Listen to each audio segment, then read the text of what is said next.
Welcome student, Rastogi online coaching classes में आपका स्वागत है। आज क्लास 12 के रसायन विज्ञान चैप्टर 2 चैप्टर का नाम विलयन है।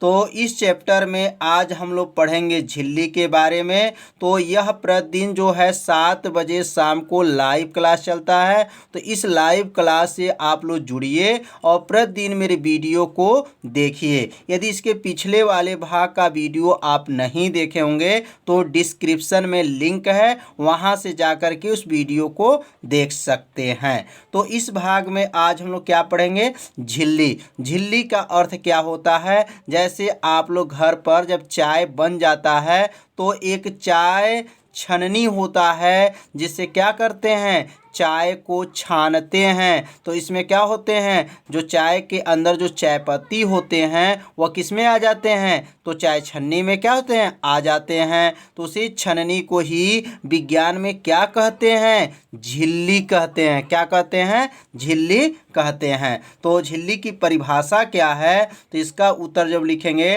तो किसी विलयन में बड़े आकार के कणों को दूर करने के लिए जिस साधन का प्रयोग किया जाता है उसे झिल्ली कहते हैं। अर्थात कोई शरबत बना हो और उसमें कोई बड़े आकार का कण हो तो क्या करते हैं, छानते हैं। तो जो छानते हैं तो जो छानने वाला जो साधन होता है उसी साधन को ही क्या कहते हैं, झिल्ली कहते हैं। तो झिल्ली समझ में आ गया होगा कि किसी विलयन में जो बड़े आकार के जो कण होते हैं वो कण को क्या करेंगे, दूर करने के लिए जिस साधन का प्रयोग किया जाता है उसे झिल्ली कहते हैं। अब हम लोग पढ़ेंगे झिल्ली के प्रकार। झिल्ली कितने प्रकार के होते हैं, तो याद रखिए झिल्ली जो होते हैं 3 प्रकार के होते हैं। झिल्ली कितने प्रकार के होते हैं, तो 3 प्रकार के।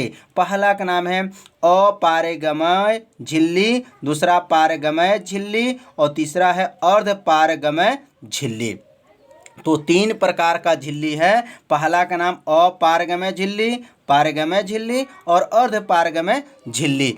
अब एक एक का परिभाषा अच्छे से समझेंगे और अपने कॉपी में आप लोग नोट करते चलिए, जिससे क्या होगा, एक अच्छे से क्या हो जाएगा, नोट्स भी तैयार हो जाएगा। तो अब हम लोग पढ़ेंगे पारगमय झिल्ली क्या होता है। तो बहुत आसान है। अगर पारगमय झिल्ली की परिभाषा अगर याद हो गया तो समझिए पारगमय झिल्ली का भी परिभाषा को क्या हो जाएगा, याद हो जाएगा। तो अपारगमय झिल्ली की पहले परिभाषा को अच्छे से समझेंगे और उसके बाद से पारगमय झिल्ली के बारे में समझेंगे। तो अपारगमय झिल्ली क्या है? ऐसी झिल्ली जो अपने से होकर विलय तथा विलायक दोनों अणुओं को आने तथा जाने नहीं देता है उसे अपारगमय झिल्ली कहते हैं। अर्थात जो विलय होते हैं और जो विलायक होते हैं दोनों के अणु को जो आने जाने क्या करते हैं, नहीं देता है, उसे अपारगमय झिल्ली कहते हैं। तो कितना आसान इस परिभाषा है। तो परिभाषा को एक कॉपी में क्या कीजिए, नोट कर लीजिए कि जो विलय होते हैं और जो विलायक होते हैं दोनों के जो अणु को क्या करते हैं, आने तथा जाने नहीं देता है, तो ऐसी झिल्ली को क्या कहेंगे, अपारगमय झिल्ली कहते हैं। अब हम लोग पढ़ेंगे पारगमय झिल्ली क्या है।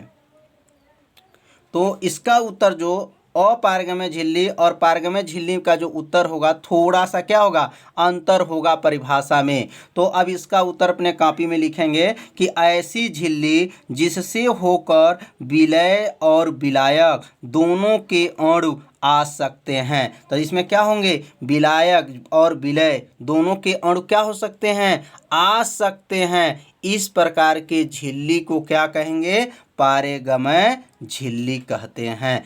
इसमें क्या था इसके ऊपर में कि विलय और विलायक दोनों को अणु को आने जाने नहीं देता है, उसे अपारगमय झिल्ली कहते हैं। इसमें क्या है, इसमें विलय और विलायक दोनों के अणु को क्या कर सकते हैं, आ सकते हैं। तो इस प्रकार के जो झिल्ली है उसे क्या कहेंगे, पारगमय झिल्ली कहते हैं। तो इसको भी उत्तर अपने कॉपी में क्या कीजिए, नोट कर लीजिए। रफ जरूर अपने सामने रखिए और इसे नोट करते चलिए। तो अगला हम लोग समझेंगे अर्धपारगम्य झिल्ली क्या है? तो अर्धपारगम्य झिल्ली मतलब इसके नाम से ही पता चल जा रहा, अर्ध माने आधा, तो आधा के बारे में, तो आधा झिल्ली क्या होता है? अर्धपारगम्य का मतलब आधा झिल्ली।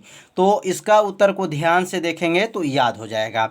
ऐसी झिल्ली जो अपने से होकर विलायक के अणु को तो आने जाने देती है। अब ध्यान दीजिए, विलायक के जो अणु होते हैं उसको आने तथा क्या करती है? जाने देती है।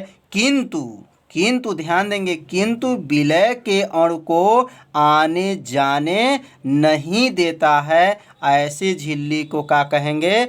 अर्धपारगम्य झिल्ली कहते हैं। कितना आसान है। अर्ध का मतलब हो गया आधा, आधा का मतलब यह है जैसे विलय और विलायक होते हैं तो केवल इसमें विलायक का है, विलय का नहीं होगा, तो इसलिए इसको क्या कहेंगे? आधा। तो अर्ध नाम रखा गया। आधा क्यों रखा गया नाम? क्योंकि इसमें केवल विलायक के ही अणु को क्या करने देते हैं? आने जाने देते हैं। तो समझ में आ गया होगा कि इसमें किसके अणु को आने जाने देते हैं? तो केवल विलायक के अणु को आने जाने देती हैं, किंतु विलय के जो अणु होते हैं उसको आने जाने नहीं देता है। ऐसी झिल्ली को अर्धपारगम्य झिल्ली कहते हैं। इस झिल्ली का प्रयोग परासरण में किया जाता है।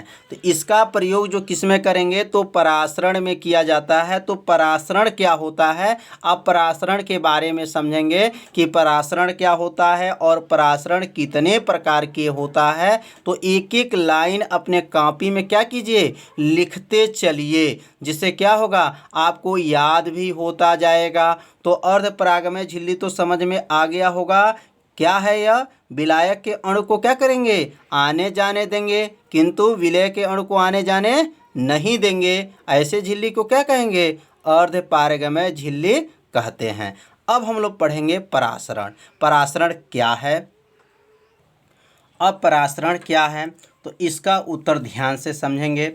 जब दो भिन्न सांद्रता मतलब जो सांद्रता है वह क्या है? दो हैं, लेकिन दोनों सांद्रता अलग अलग हैं। भिन्न सांद्रता के विलयन किसी अर्धपारगम्य झिल्ली द्वारा अलग किया जाता है। अब देखिए यहाँ अर्धपारगम्य झिल्ली, तो इसका मतलब अभी ऊपर हम लोग पढ़े हैं कि अर्धपारगम्य झिल्ली का प्रयोग कहाँ किया जाता है? तो किस में किया जाता है? परासरण में किया जाता है। तो यहाँ क्या है? अर्धपारगम्य झिल्ली द्वारा क्या किया जाता है?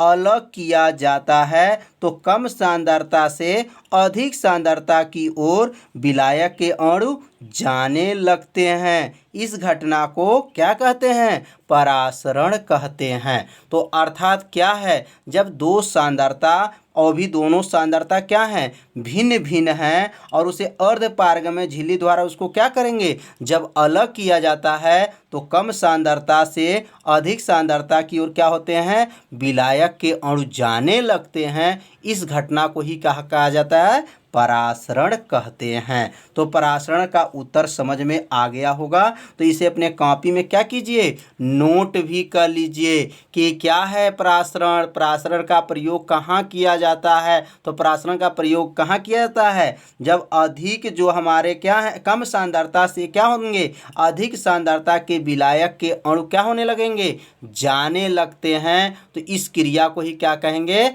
परासरण कहते हैं। अब परासरण के प्रकार क्या होते हैं? परासरण के कितने प्रकार हैं? प्रकारों के बारे में अब अध्ययन करेंगे, और उस प्रकार के बारे में जो होंगे उसको भी बारे में हम लोग क्या करेंगे? अध्ययन करेंगे। तो परासरण के प्रकार, परासरण कितने प्रकार के होते हैं? तो परासरण दो प्रकार का होता है। परासरण कितने प्रकार के? दो प्रकार का होता है। पहला का नाम है अंतः परासरण और दूसरा का नाम क्या है? बाह्य परासरण। अब अंतः परासरण क्या है? बाह्य परासरण क्या है? अब बहुत आसान उत्तर है, बस थोड़ा सा ध्यान दीजिएगा, उत्तर आपको क्या हो जाएगा? याद हो जाएगा। अब यहाँ क्या लिखेंगे? अंतः परासरण। अंतः, यहाँ पे अंतः आपका परासरण है, यहाँ अंतः परासरण। तो जब परिभाषा क्या लिखेंगे? अंतः माने अंदर, अंदर की ओर। बस ध्यान देंगे जो परासरण की जो क्रिया रहेगा वह बाहर से किधर जाएगा, अंदर की ओर जाएगा, अंतःपरासरण। कितना आसान उत्तर है, बस थोड़ा सा ध्यान दीजिए, उत्तर आपको क्या हो जाएगा, याद हो जाएगा। तो क्या लिखेंगे, जब परासरण की क्रिया बाहर से अंदर की ओर, माने यह जो क्रिया है बाहर से क्या है, अंदर की ओर होती है, उसे अंतःपरासरण कहते हैं। तो कितना आसान है, अंतः माने बाहर से किधर, अंदर की ओर होती है, उसे अंतःपरासरण कहते हैं। अर्थात जैसे चना या किशमिश को जब जल में क्या करते हैं, डाल देते हैं, तो चना क्या हो जाता है, फूल जाता है। किशमिश क्या हो जाता है, फूल जाता है। तो क्या होगा, यह क्रिया बाहर से किसमें चला गया, अंदर की ओर। जो पानी है वो चना के अंदर जब जाएगा तो चना क्या हो जाता है, फूल जाता है, किशमिश फूल जाता है। तो हमारा ये क्रिया को क्या कहेंगे, अंतःपरासरण क्रिया कहते हैं। तो अंतःपरासरण समझ में आ गया होगा। अब हम लोग पढ़ेंगे बाह्य परासरण। बाह्य परासरण, बाह्य माने क्या होगा, बाहर। अब अंदर से क्या होगा, बाहर। इसके पहले क्या पढ़े हैं, बाहर से अंदर, अब अंदर से बाहर। तो इसका उत्तर लिखेंगे, जब परासरण की क्रिया अंदर से बाहर की ओर होती है, उसे बाह्य परासरण कहते हैं। कितना आसान परिभाषा है, बस थोड़ा सा परिभाषा में अगर ध्यान दे देते हैं तो परिभाषा आपको क्या हो जाएगा, याद हो जाएगा। बाह्य से, नाम से ही याद कर सकते हैं, बाह्य परासरण मतलब बाह्य, बस इसमें बाहर की ओर होगा। तो इसका उत्तर क्या करेंगे, अपने कॉपी में क्या कीजिए, लिख लीजिए और एक बार पढ़ लीजिए, याद हो जाएगा।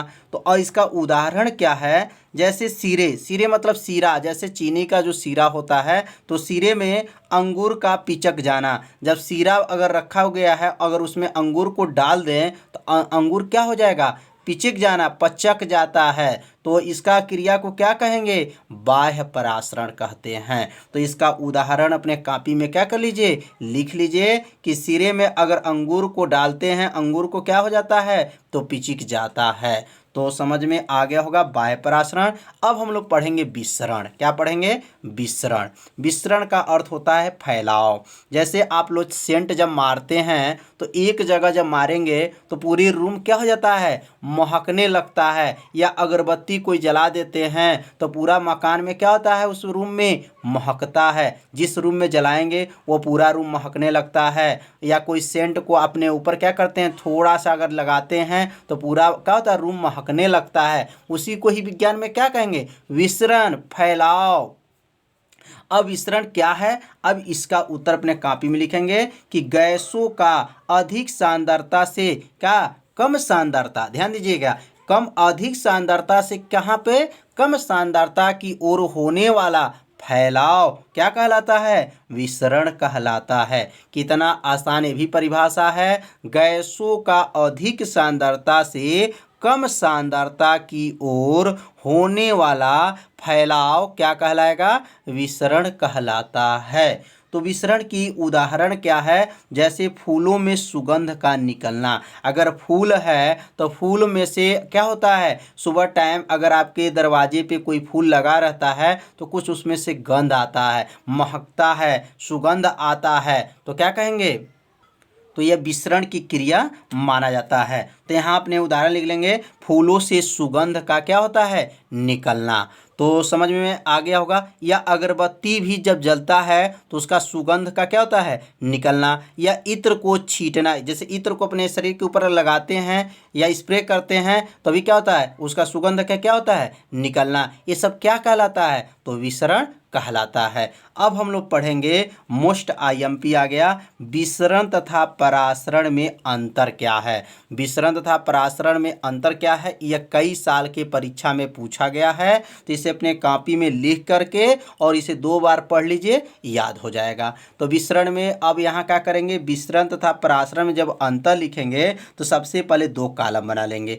एक और विसरण लिख देंगे और एक और क्या लिख देंगे, परासरण लिख देंगे। और उसके बाद से इसमें पहला क्या लिखेंगे कि विसरण की क्रिया किसमें होती हैं, तो गैसों में होती हैं। अभी हम लोग ऊपर पढ़े हैं विसरण की परिभाषा, तो गैसों का अधिक सांद्रता से कहाँ पे, कम सांद्रता की ओर फैलाव को ही क्या कहते हैं, विसरण कहते हैं। तो इसलिए विसरण की जो क्रिया होता है वह सिर्फ किसमें होता है, तो गैसों में होता है। तो यहाँ लिखेंगे विसरण की क्रिया गैसों में होती हैं। और परासरण की क्रिया क्या लिखेंगे, तो परासरण की क्रिया प्रायः भिन्न सांद्रता के किसमें होगी, द्रवों में होती हैं। तो परासरण की जब परिभाषा लिखा गया है तो उसमें क्या बताया गया था, भिन्न सांद्रता, माने इनकी सांद्रता जो रहेगा अलग अलग रहता है। इसमें भिन्न सांद्रता के द्रवों में क्या होती हैं कौन सी क्रिया, परासरण की क्रिया होती हैं। तो विसरण और परासरण में पहला जो अंतर है समझ में आ गया होगा। विसरण में क्या लिखेंगे, विसरण की क्रिया केवल गैसों में होती हैं और परासरण की क्रिया जो होती हैं प्रायः भिन्न सांद्रता के द्रवों में होती हैं। अब दूसरा अंतर को समझेंगे।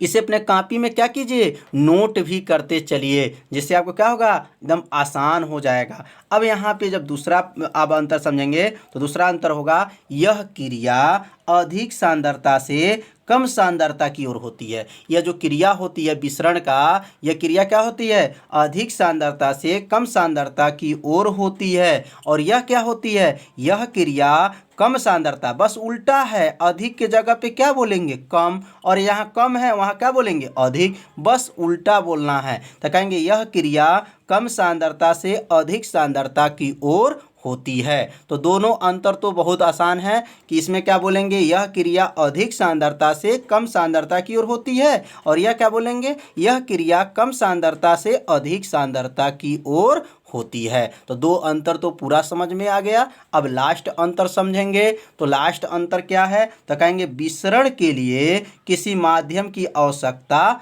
नहीं है। याद रखिएगा, विसरण के लिए किसी माध्यम की आवश्यकता नहीं है, लेकिन परासरण के लिए अर्धपारगम्य झिल्ली की आवश्यकता होती है। तो ध्यान दीजिए, जो विसरण की क्रिया होती है वह किसी माध्यम की आवश्यकता नहीं होती है, लेकिन परासरण की जो क्रिया होंगी वह किसकी आवश्यकता पड़ती है, तो अर्धपारगम्य झिल्ली की आवश्यकता होती है। तो यह अंतर आप लोग को अच्छे से समझ में आ गया होगा। इसे अपने कॉपी में लिख लीजिए और इसे अच्छे से क्या कीजिए, तैयार कर लीजिए। तो आज का जो पढ़ाई हुआ है आप लोग को पूरा समझ में आ गया होगा। यदि समझ में नहीं आ रहा हो तो आप लोग ज़रूर कमेंट कीजिए और वीडियो को थोड़ा लाइक भी कीजिए। आप लोग वीडियो को लाइक नहीं करते हैं, आप लोग ज़रूर वीडियो को लाइक कीजिए, शेयर कीजिए, अपने दोस्तों के पास भी शेयर कीजिए, और चैनल को क्या कीजिए, सब्सक्राइब कर लीजिए, और बेल आइकन घंटी को ऑप्शन को क्या कर लीजिए,